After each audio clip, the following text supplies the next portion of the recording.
Les femmes du monde entier sont confrontées aux images publicitaires que leur projette la télévision, les revues, ainsi que les réseaux sociaux. On montre l'idée d'une norme de ce que devrait représenter la femme qu'on associe au modèle démesuré de la poupée Barbie. Un ventre plat, des cheveux longs, des fesses bombées et une forte poitrine.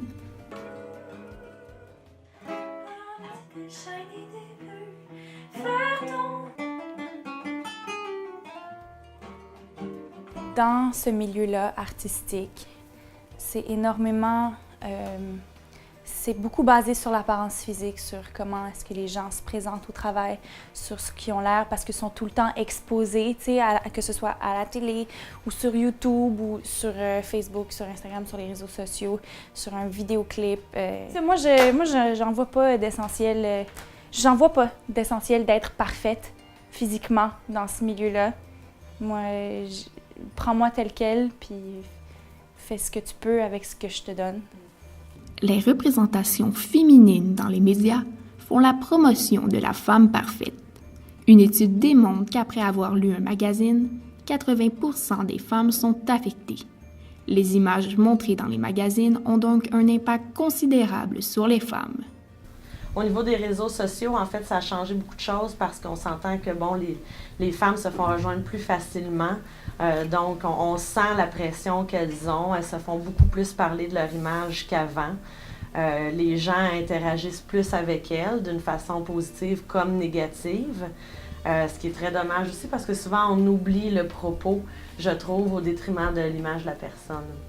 Je crois que les médias, ils visent là-dessus parce qu'en fait, c'est vraiment dommage à dire, mais c'est ce qui est attrayant. Donc, c'est pour ça que moi, dans mes vidéos, j'aime ça, pas nécessairement être toujours bien placée, bien mise au complet. Je veux dire, c'est sûr que j'aime ça, être bien coiffée, être bien maquillée, mais en sens où si je filme puis j'ai une couette de cheveux qui dépasse, bien, ça me dérangera pas parce que c'est pas normal. Je veux dire, quand on voit les filles sur des tapis rouges ou dans des magazines puis tout ça, faut se dire qu'ils ont des maquilleurs professionnels, ils ont des coiffeurs professionnels, il y a des gens qui ont vraiment pris la peine de les placer, qui utilisent des produits qui sont peut-être pas accessibles pour nous.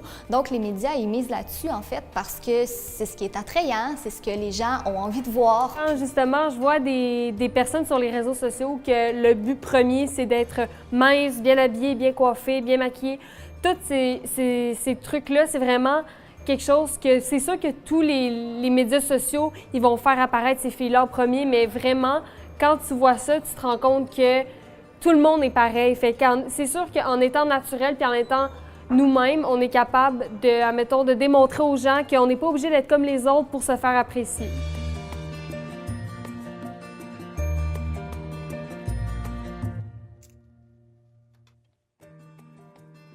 L'image de la femme qu'on conçoit se crée aussi dans les émissions comme les télé-réalités. Dans ce type d'émission, on mise davantage sur le physique et on laisse tomber le côté intellectuel. C'est d'ailleurs le cas de la chanteuse Sarah Mevezo, qui a participé à l'émission Star Academy. Recevoir des commentaires négatifs ou du moins constructifs, ça ne m'a jamais fâché. Qu'est-ce qui me fâchait, c'est des gens juste qui aiment être méchants pour être méchants parce qu'ils sont derrière leur écran, puis t'as le droit de pas m'aimer dans la vie, t'as le droit de pas aimer ma musique, t'as le droit de me trouver laide. Ça, c'est... On peut pas choisir dans la vie qui t'aime pas, mais tu sais, de là à venir dire des commentaires racistes, dénigrants et juste gratuits et méchants, ça, c'est sûr que c'est toujours plate à recevoir. Personne n'aime ça recevoir ça, mais comme je dis, quand tu deviens public, puis tu assume que tu veux être connu, tu veux faire quelque chose de partager ça avec le monde entier, parenthèse, c'est sûr que tu deviens une cible facile, donc j'avais pas le choix de les accepter, donc je les acceptais, mais je trouvais ça plate quand même. Les mauvais commentaires, c'est quelque chose qu'il faut travailler au fil du temps parce que c'est jamais plaisant à recevoir. Je pense qu'il faut en prendre et en laisser aussi. Il y a des mauvais commentaires qui sont constructifs, puis que peut-être sur le coup, c'est plate à recevoir, mais qu'après ça, on se dit comme ouais, OK, il y a peut-être moyen de travailler là-dessus. Quand c'est juste un commentaire qui est complètement gratuit, bien, j'essaye de... Si je vois que c'est un mauvais commentaire, souvent, je vais même pas le lire jusqu'à la fin, je vais juste le supprimer parce que ça sert à rien, c'est pas pertinent, que ni moi ni les autres voient ça. Donc, j'essaie vraiment de passer par-dessus puis de les ignorer.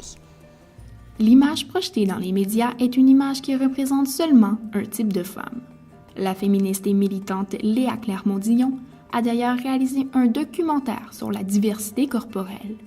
Le documentaire représente la quête sur la beauté de la femme et prône la diversité. L'image parfaite de la femme dans les médias, c'est un gros problème aujourd'hui. J'ai une nièce qui a 10 ans, Puis être en plein dans cette génération-là qui voit toutes ces filles sur les réseaux sociaux, c'est pas un bon exemple à donner à toutes ces petites filles-là qui grandissent puis qui ont besoin de voir qu'il n'y a pas juste un genre de modèle de belles femmes, tu sais. Puis j'ai même composé une chanson sur la chirurgie plastique. Les filles de mon âge qui veulent déjà se déformer la face puis se changer le corps, ça me donne envie de pleurer tellement c'est irréel de vouloir se changer déjà si jeune. À l'écran, comme dans la vie, je trouve que les femmes ont besoin vraiment de dégager une image qui leur ressemble. T'sais, même nous, le matin, on se prépare, on veut donner une certaine opinion de nous, on veut démontrer aussi comment on se sent, quel message on veut passer. Et puis je pense qu'elles accordent beaucoup d'importance à ce niveau-là. Puis c'est dommage, mais souvent on dégage qu'est-ce qu'on est d'une façon qui est intéressante ou pas, mais dans le métier des médias, c'est important quand même.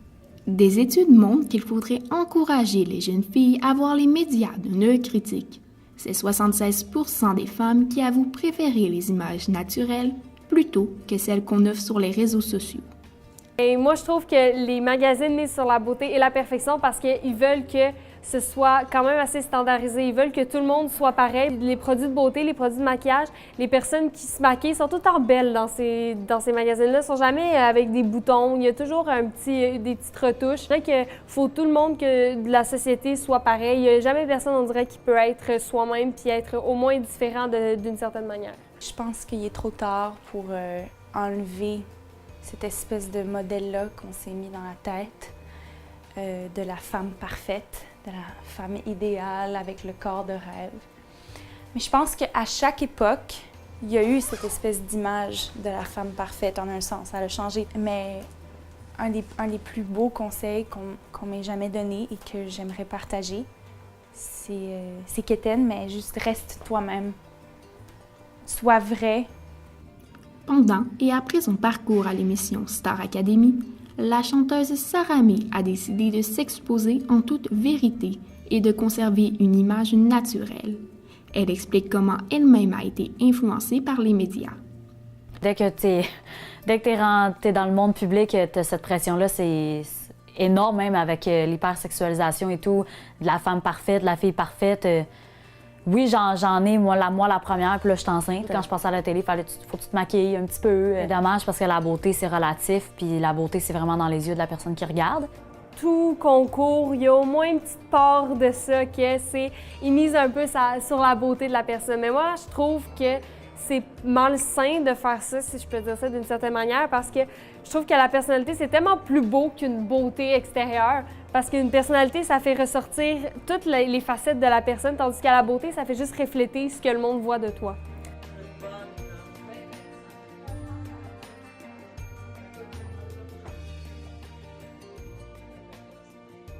Le site Dove, avec leur projet Estime de soi, a relevé qu'une étude démontre que 6 jeunes filles sur 10 ne se sentent pas bien dans leur peau. Selon eux, la beauté devrait pourtant être une source de confiance et non d'anxiété. Sophie Bastien partage elle aussi cette opinion et elle explique comment elle redonne confiance aux femmes. Je parviens à donner confiance aux femmes dans la façon que je les aborde, la façon que je les traite. On se fait beaucoup critiquer, on se met beaucoup de pression. C'est souvent c'est pas fondé malheureusement. Ça vient de nous-mêmes, on regarde des magazines, on veut plaire aussi à la gente masculine, pardon. Je pense que moi, ma façon de les aborder, c'est de les complimenter et de leur dire qu'est-ce qu'elles ont beau. L'influence des jeunes, du côté positif, je l'espère, mais au fil des années, j'ai vraiment appris que la formule gagnante, c'est d'être soi-même. Puis je crois que la beauté, dans toutes les femmes, en fait, c'est qu'on est toutes différentes, on a tous nos défauts, nos qualités, puis tout ça. Puis c'est ça qui fait la beauté, justement, c'est qu'on est toutes belles à notre manière. Puis moi, c'est vraiment ça que j'essaye de dégager. L'image de la femme est souvent utilisée de façon à vendre des produits. On représente alors la femme de façon osée et parfaite. D'ailleurs, dans la plupart des concours, les chanteurs doivent se conformer à des changements pour représenter une image dite parfaite.